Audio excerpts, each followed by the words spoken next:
Hello and welcome into the Addison to 35th podcast. I'm your host for this Cubs episode, Ryan Herrera, and I'm coming to you on Friday, June 27th. The Cubs are about to start a series in Houston. We'll get to that, but they do come off a series split in St. Louis against the Cardinals, the first time facing these guys since the season started. And, they're historic rival, bitter rivalry, and kind of saw a little tension from that rivalry come out at the end of Thursday's game. But yeah, they split a 4-game series in St. Louis, lose the first game 8-2, lose the second game 8-7, then win 8-0 and 3-0 to close out the series. And it's pretty big to split that after the first two games, after losing the first two games, to come out and split that series against the Cardinals. Again, a division rival who's been hot on the Cubs trail. Like the Cardinals have surprised kind of everyone, considering the messaging from like the front office and leadership about what the season would be. Not spending a ton of money or bringing in a bunch of free agents in the offseason and kind of letting a lot of the younger guys get some run here. And I think we all kind of expected them to take a step back and maybe even be sellers at the deadline. So far, that hasn't played out. We'll see kind of where that goes from here, but that hasn't played out so far. But yeah, those after losing the first two games, they come out. Matthew Boyd and Shota Imanaga, who returned on Thursday. We'll get to that here in a sec. But both those guys start games that become shutouts, so great pitching performances from them and from the bullpen guys behind them to close out that series. They are 48-33 right now as we talk, entering Friday. Still first in the National League Central, 3 games ahead of the Brewers and 4.5 ahead of the Cardinals. So a little bit of wiggle room there, but not a whole lot there. They're not running away with the division at this point, but they have been, I think, at least a share of first place since early April, like maybe April 4th, something like that. At least a share of the division lead. So the Cubs are doing what we've kind of expected them to do, or not even just expected, but I was like, it felt necessary for them to do that, for them to move out ahead of the pack in the division, keep that division lead, not be the ones having to make up ground late in the season. They're there. They haven't blown the doors open yet. They're not, again, running away with the division yet, but they're 48-33, first in the Central by 3 games, tied for the second best record in the major leagues, and and with the second best record in the National League. So, in a very good spot here as we get closer to the end of June. They got a plus 100 run differential, which is second in the majors and first in the National League. So a lot of good things. I know, and we've talked about it the last couple of times I've been on here, but they haven't exactly played their best baseball over the last few weeks, especially coming out of that, was it 21 game stretch against teams under 500. They did a good job in that stretch. And coming out of that, they've played a lot of good teams, some division opponents. Haven't exactly played their best baseball, but they're maintaining the spot they need to maintain. They're up there at the top of the division, leading the division, and again, we're talking about the Cardinals. I think they entered the series 4.5 games back. You go down to St. Louis on the road for a 4-game set, and you at least exit that series with the same lead in the division, at least when it comes to the Cardinals. So that's a good thing. The Brewers took 2 of 3 against the Pirates over the weekends or the beginning of the week, so they made up some ground there on the Cubs. But overall, Cubs are doing what they need to be doing, and maintaining that lead in the division. But I mentioned Shota Imanaga, and that's the big story for this week. Shota Imanaga's back. He's back starting games for the Chicago Cubs. He finally returned Thursday for the series finale. He'd been on the IL, I think I want to say it was since May 5th, with the left hamstring strain. Suffered in Milwaukee, came out of his start. That was a Sunday. I believe it was May 4th. Came out with a left hamstring strain on a play running over to first base to cover the base. And go figure, that's the first play that he has to do in his first start back. So, gets that out of the way at least. It gets his mind at ease a little bit that he goes and makes that same play and comes out of it feeling good. But yeah, so Thursday in St. Louis, that 3-0 win. 5 innings pitched for Shota, 77 pitches. And I know that was kind of around 80 pitches is where the Cubs were kind of aiming. Maybe he could have gone out for another inning, but it's at that point where it's like, he gets in a long at bat, a guy gets a hit, or there's some traffic, and now you're pushing way past the workload, the pitch count that you were kind of aiming for. So it made sense to after that fifth inning to take him out and go to the bullpen. So he had 77 pitches, one hit, one walk, three strikeouts, and 0 runs. So he kind of picks up right where he left off as far as limiting traffic, limiting base runners, not walking a bunch of guys, and keeping the score low, keeping the Cubs in a position to win a game. So that's all good things from Shota coming back and starting that game for the Cubs, helping them to the win, getting the win. And yeah, I think the biggest thing, of course, it was like super necessary to win that game because the Cubs, you lose that game, you lose 3 or 4 to the Cardinals, and the Cardinals are a little closer in the division with the division lead. So it was super necessary to win that game, even though it was Shota's first time back out there. I think you still like your chances if you're the Cubs because of how good he's been for them in his major league career when he's been on the mound. The amount of times he's just limiting traffic, limiting runs, giving them a chance to win. Like my assumption is they felt really good with Shota on the mound, and I think that's pretty obvious. So with Thursday's result, Shota Imanaga has a 2.54 ERA on the season. Very good ERA there. And if you go with pitchers with at least 40 innings pitched in the majors, that's 19th. So, I mean, obviously 40 innings is not enough. He's not going to qualify for awards at this point, probably. I mean, I would assume, and I would assume he's not going to qualify for like ERA leaderboards or anything like that by the end of the season, just considering the time he missed, almost 2 months.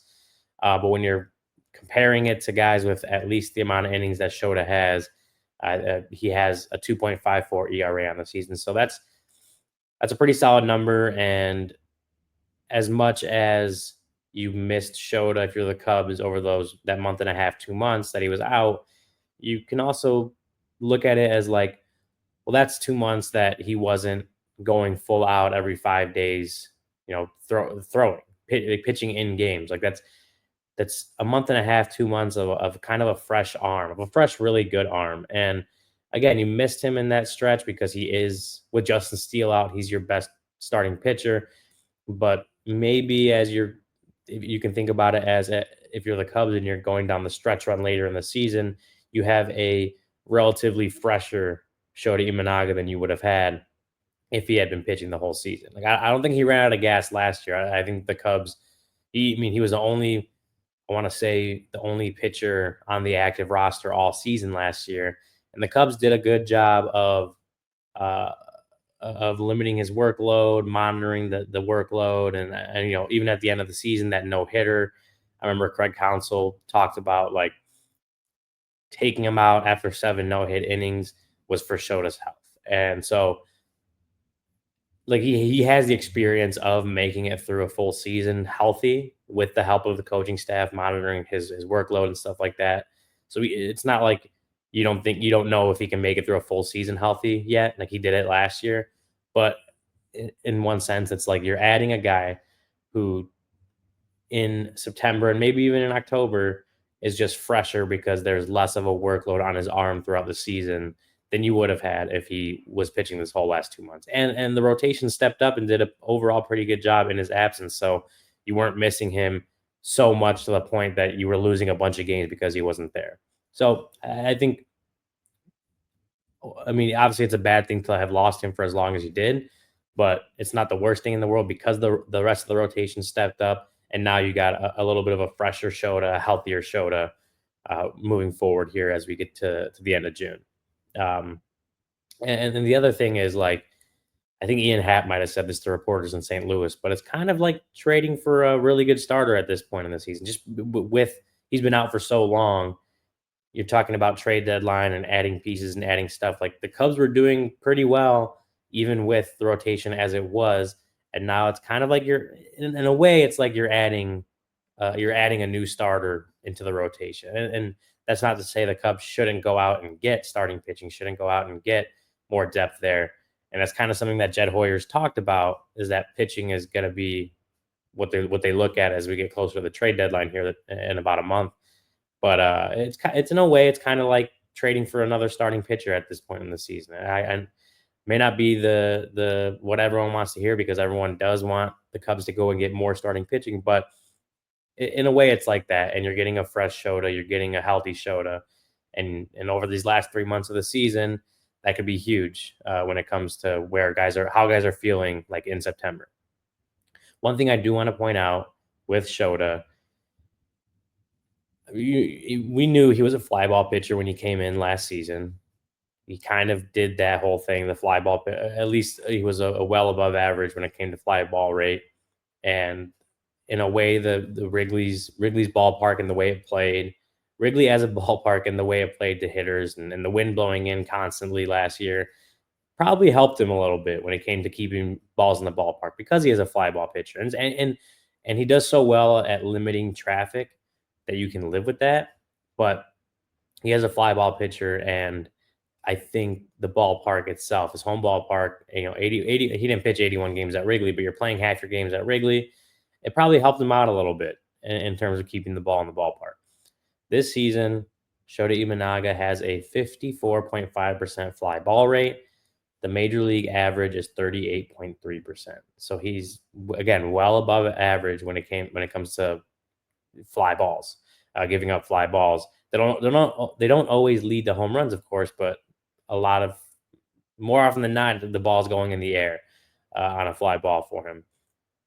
But compared to last year, Wrigley's park factor, I think it was 29th last season, the park factor, according to StatCast. It was 29th last year, I believe. This year, it's more in the middle. It's actually like park factor of 100, which is about average. I want to say that was like 13th or 14th when it comes to ballpark. So it's not playing like a super hitter's ballpark right now, but it is playing less like a pitcher's ballpark than it did last season. So, I mean, it's not. I don't think it's a concern until it starts happening. But you do got to wonder, like, if Wrigley is playing more like a hitter's ballpark this year than it did last year, how does the fly ball rate for Shota? How does that translate when he's pitching at home, right? That remains to be seen. And like I just said, like you don't want to be concerned with that until it becomes a concern. Like there's no reason to say that he's all of a sudden going to give up a bunch more home runs and stuff like that just because the wind might be blowing out a little bit more or it's just blowing in less or less hard. Um, so again, you don't want to be concerned with that until it becomes a concern. But it is just a thought because a super he does have a super high fly ball rate that just thinking about how that might translate to Wrigley being a little more of a hitter's ballpark. We'll see when we get to that, but that's just something that pops into my mind and something I'm going to be monitoring as the season goes on, as the summer, as it gets warmer, as maybe the wind's blowing out a little bit more. Just how does that affect Shota when it comes to the fly ball rate at Wrigley? But this is going to be a super rotation heavy podcast because obviously talking about Shota, but I do want to look at what else is kind of going on with the rotation as it stands now for the Cubs. Ben Brown was optioned to Iowa on Tuesday. And he's had his moments, right? Like he had even more recently, he had back-to-back great starts against the Reds and the Tigers. And you see when he's on the strikeouts and the whiffs and the high velo and the death ball, all that stuff.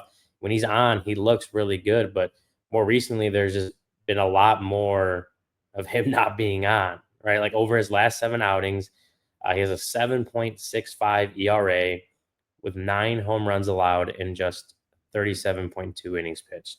That just wasn't good enough. He had his moments even in those starts. Like he had his moments. I want to say it was, St. Louis or I don't know, his last start was like 3 really good innings and then fell apart. I think that was in St. Louis, if I'm not mistaken. But it was like three really good innings to go to start off with, and then he fell apart. And like that's kind of been the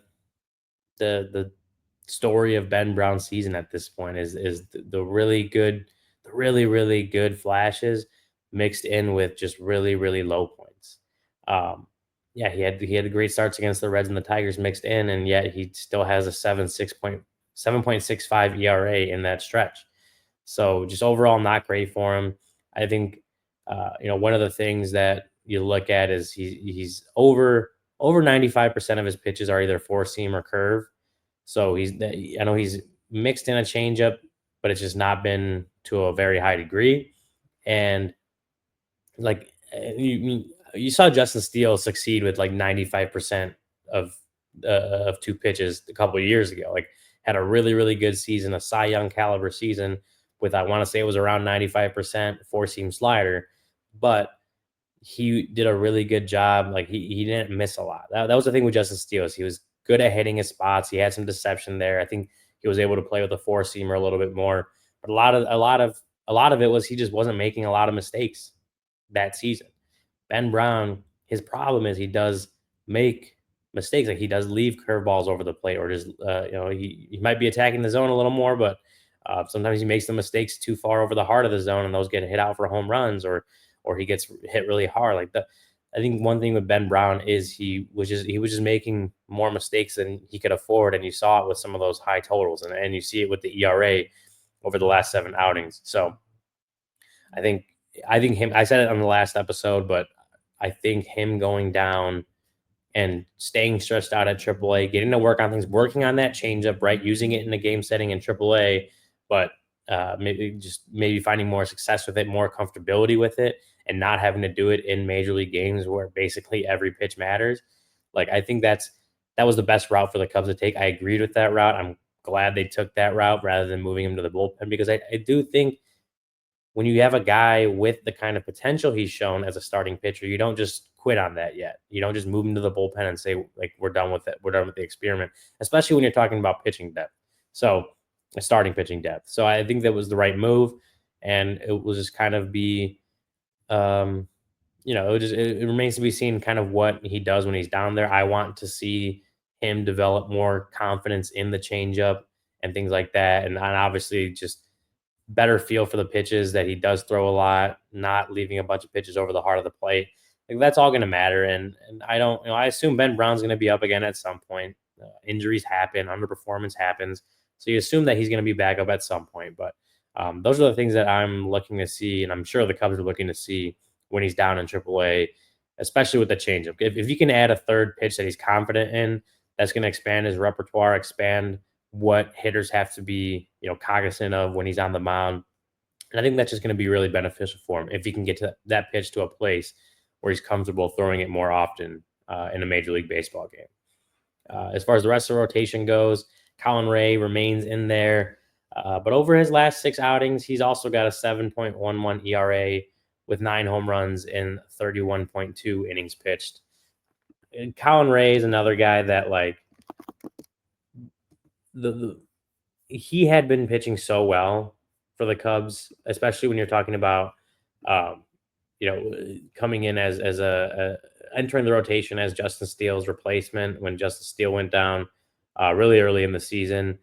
He had done such a good job of filling in, giving the Cubs a chance to win, giving them even some length a lot of those times, and maybe that length was only, you know, 5 innings, 5 1/3, 5 2/3, whatever. Sometimes 6. Like, he didn't go super long into games most of the time, but he did give them opportunities to win. I thought he did a really good job for the first month or so that he was in the rotation.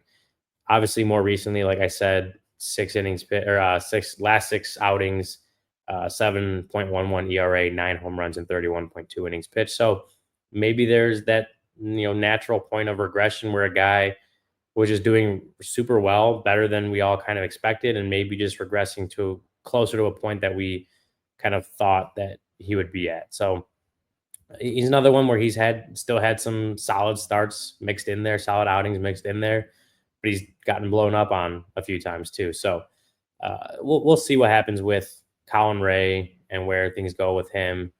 But for now, he's in the rotation, and the Cubs are going to keep him in there for a little while. Especially like Javier Assad is not ready to return yet, and we'll talk about him in a sec. But I think the hope is just that he bounces back and just continues to give the Cubs opportunities to win baseball games, or at least keep them in a position where they can win baseball games. That's the biggest thing for him right now, and we'll see where it goes. The other guy I just mentioned, Javier Assad, he has not pitched yet this season. Still not ready to pitch because of the left oblique strain. But according to I saw this on Cubs.com, but he has built up to bullpens and he is on target to throw live BP soon. I believe that was the update as of yesterday. So getting closer to going back out on a rehab assignment, potentially joining the Cubs. It, it's tough that we're now halfway into the season. He still hasn't pitched for the team. I've always had my concerns with Assad and just the stuff, the metrics, and not being overly confident that all that continues to go as well as it has gone for him when he's been in the rotation. But he has been a guy that just, I think Greg Console said this last year, that he just makes the pitch when he needs to, and in a way, like that's a skill. That's a skill that he has, is when he gets the traffic out there, and a lot of times it was Assad, giving himself traffic on the bases, but when push came to shove, he was able to go out and make the pitch he needed to make to get out of it, and that happened a lot. So, but just with Assad not being able to pitch, that's obviously hurting the pitching depth for the Cubs right now. And so I guess we'll kind of see where or how much longer this timeline. You got to imagine that's at least a couple more weeks if he's not even at to live BP soon. So we'll see where that goes. But I'm sure the Cubs will be happy to have him back, see what he can do in the rotation when he comes back, and at least be depth right now for them. Jameson Tyone, he's got a 4.47 ERA.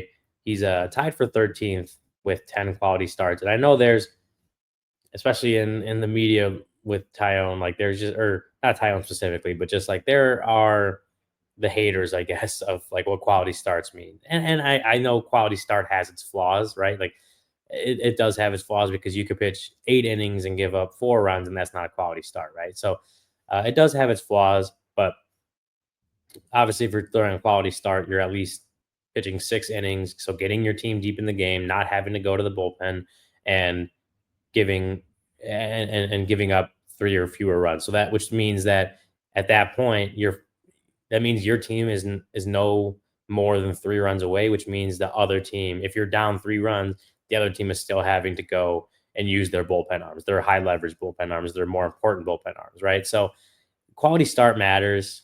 The quality starts matter, and he's tied for 13th with 10 of them. But he's another guy in the Shota Imanaga vein where he does have a high fly ball rate. It's not as dramatically high as Shota's is right now, but he's got the 9th highest fly ball percentage at 45.5%. You kind of see it where he's second in the majors with 21 home runs allowed. He gave up 5 in his last 2 starts and 3 against St. Louis the other day, which was part of his 8 earned runs in that game. So he's a fly ball pitcher, and he's giving up a lot of home runs as a fly ball pitcher. So similar to with Shota, like that's going to be something. That has to be monitored, as far as it could be a problem at this summer if Wrigley continues to play more like a hitter's ballpark, or just goes more in that direction if the wind's blowing out. Like he's just got to figure out how to keep the ball in the ballpark for the Cubs at this point. And where I said for Shota, it's not a concern. You shouldn't be concerned until it becomes a concern. With Jameson Tyone, it's kind of at that point where you are concerned, because the home run total is so high. And fortunately, he's a guy with a rather low walk rate. He doesn't give up a bunch of free passes. He gives up hits, but he doesn't give up a bunch of free passes. So there's less traffic on the base pass. So when those home runs are given up, maybe they're giving up, or they're hurting you less. But obviously, if you're giving up 3 of them in one start, that you're not doing a great job. So for me, that is a concern right now because of the high home run total. And JMO is a veteran pitcher. He's been in the league for a while, and he's a guy that's very thoughtful about it when he pitches. Like even right after starts, and we're asking him questions in the press conference room. Like he's very thoughtful and insightful, and willing to discuss like the ins and outs of his performance. And so I expect him to be hitting the drawing board and kind of figuring out what's going wrong, and how he can keep the ball in the ballpark more often. I expect him to be doing that, but it is like that's important. And he has to figure out a way to do that. And I want to finish this rotation talk, or at least with the current Cubs rotation talk, with Matthew Boyd, because he's just been the team's rock. He's tied for 8th in the majors with 11 quality starts. He's got a 2.65 ERA, which is 13th in the majors, and that's 6th in the National League. I mean, the dude could be an all-star, right? Like the way he's pitching right now is he could be an all-star. And I mean, I mentioned it earlier as far as the Cardinals series goes, but like the Cubs had lost back-to-back series. They had lost the first two games in St. Louis, needed kind of just a reset and someone to kind of lead them to victory, and that was Matthew Boyd on Wednesday. He obviously the Cubs offense broke out in that game as well, and it was an 8-0 win. But Matthew Boyd setting the tone. Six, I want to say it was six scoreless for him, and that's just kind of been who he's been all year. The quality starts, the consistently going deeper into games and giving the team the chance to win. Like he's been that guy for him.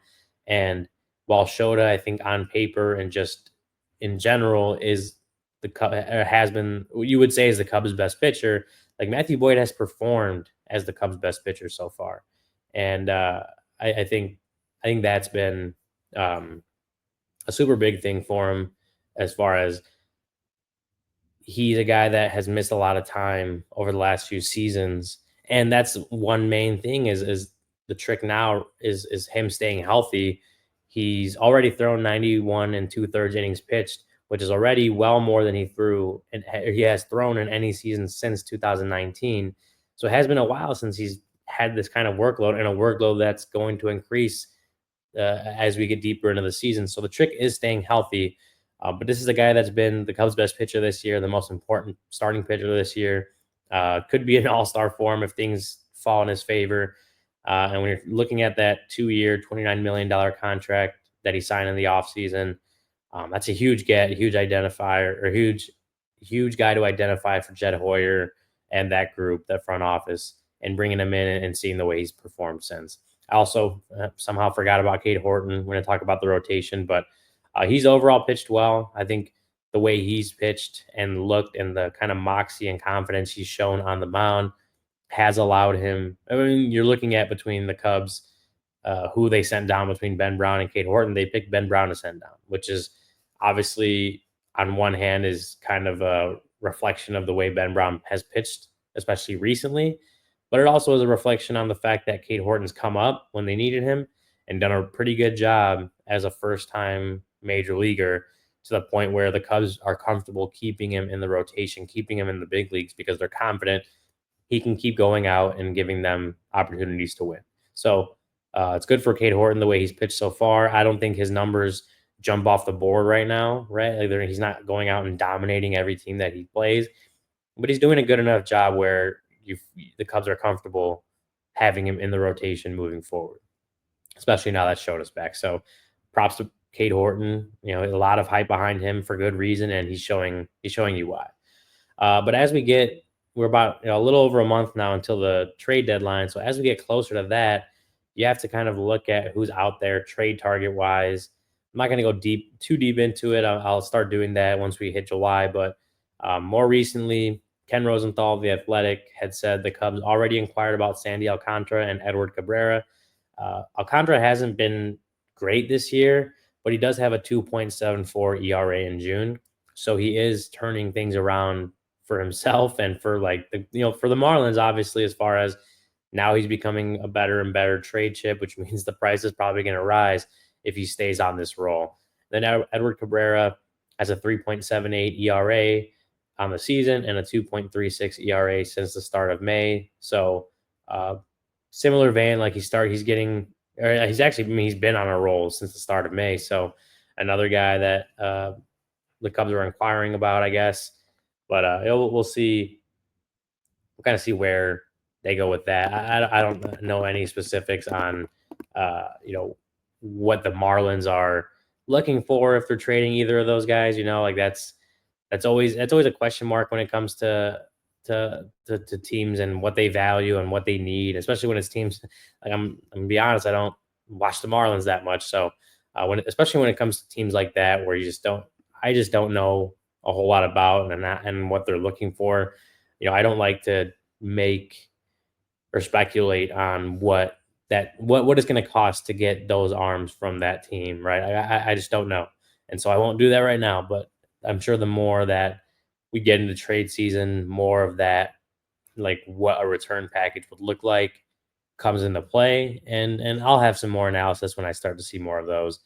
I guess also Bob Nightingale recently mentioned that the Cubs were interested in Mitch Keller, who has a 4.02 ERA, and I believe is actually pitching tonight for the Pirates. So we'll see if we can get that to under 4. And I guess they've even been keeping an eye on Luis Severino of the A's, who has a 4.83 ERA on the season, but a 7.14 ERA in June. So he's where Alcantara and Cabrera are, going. The ERA is going down. They're on the right path. Looks like Severino more recently, his ERA has been going up. And I guess like the A's did just sign him to a contract, and maybe they're not ready to even trade him, but just as like a trade idea, that's kind of where Bob was coming from as far as saying they're keeping an eye on him, and maybe they engage in trade talks, maybe they don't. Maybe the A's don't want to trade Severino at all. We'll see. We'll see where that comes or where that goes with the Luis Severino talk. It's also obviously going to depend when you're talking about trades on which teams become sellers. When you're in terms of like who might pop up on the Cubs' radar in July. I think there's still teams, especially with the expanded playoff. There are still teams that feel like they have a chance to make a run at the playoffs, aren't ready right now to sell off their pieces. And that's why I understand Cubs fans who just want Jed to go out and make a move. Go get the starter now. Go do that. It's so incredibly hard to do that right now when you don't have, or when presumed sellers aren't ready to sell. It always takes two to tango, and if you don't want to overpay and maybe in some cases severely overpay to get that trade done now, you have to wait it out. You have to wait for those sellers to become clear sellers and be ready to sell. So again, I get it from the Cubs fans' perspective that they just want the guy now, especially when it comes to starting pitching and the need for it right now, the way that they've kind of performed more recently. Like I absolutely understand it, but I also understand it coming from the front office side of it's really hard to make deals right now, and you may just have to be a little more patient to get that deal or to get the deal that you feel like works out for the team, works best for the team. So that'll do it for our rotation talk. I do just want to preview this series in Houston coming up real quick. They have 3 in Houston this weekend. Who the Astros are first in the American League West. They do have the same record as the Cubs, so 2 pretty good teams going at it down in Houston. Today, Friday, it's going to be Cade Horton versus Brandon Walter. To be honest, I don't know much about Brandon Walter, so we'll see what happens tonight with Cade Horton on the mound down there. Saturday is Colin Ray versus to be determined from the Astros, which kind of reading some Astro stuff, it seems like it's going to be Lance McCullers Jr., who's been out for a little bit with a right foot sprain, and they're keeping that option open. But it seems like that's going to be where he comes into play, and he's been a good pitcher for the Astros for a few years. And then you got Jameson Taillon versus Framber Valdez on Sunday. Framber Valdez is a really good pitcher down in Houston. Jameson Taillon, again, coming off a bad start in St. Louis, going to have to look and see how he can bounce back against an Astros team that's pretty good, right? Like their lineup is tied for 10th in WRC plus with a 105 WRC plus, 11th in FWAR at 11.9. So a pretty good top third of the league lineup down there. Going up against, Cade Horton. It's going to be his first time seeing that team. Colin Ray, we talked about, has been struggling more recently, and Jameson Taillon coming off a really rough start. Going up against that lineup is going to be a challenge. And then on the other side, like we know the Cubs have a good offense, maybe haven't been hitting their best again more recently. And that's part of why the team just hasn't played their best baseball more recently. But they are facing a Houston pitching staff that has a 3.40 ERA overall, which is 3rd in the majors. Their rotation is 8th with a 3.52 ERA, and their bullpen is 2nd with a 3.22. Really good pitching staff out there overall. That's going to be another big challenge for the Cubs and their lineup. So we'll see how things go this weekend down in Houston for the Cubs. Facing a good lineup and facing an even better pitching staff. It's going to be a challenge, but these are the kind of challenges the Cubs need to go in and be able to overcome and show that they can overcome. They haven't necessarily done that at every point this season, but this is a team, a good test for this team right now heading into the end of June, just past the halfway point of the season, and showing kind of their mettle, showing after a long, tough series in St. Louis, hot series in St. Louis, that they can bounce back, travel down to Houston, and get things done. So we'll see if they can take 2 or 3 down in Houston. They haven't won a series actually since, I want to say, it was the Pirates a couple weeks back now. So I'm sure they're looking to go down and at least take 2 of those games against the Astros and prove like, hey, we can beat the over 500 teams 2 out of 3 times too. So yeah, we'll see what happens with the Cubs down there. But it's Horton, Ray, and Tyone going up for the rotation, the pitching probables for the Cubs this weekend. And that'll do it for this week's Addison the 35th podcast, Cubs edition. If you're listening on your favorite podcast platform, rate, review, subscribe. If you're watching on YouTube, give it a like, give it a comment, subscribe. Tell your friends, tell your family, tell your neighbors. We appreciate all the support we've gotten, and we would definitely appreciate even more. That's me and my good guy, Herb Lawrence, who does our Sox shows and does a great job with those. So if you're interested in any of the Sox stuff from the Addison the 35th podcast, go check out Herb's shows. But that'll do it for this week's episode. And until next time, have a good one. Talk to you guys later.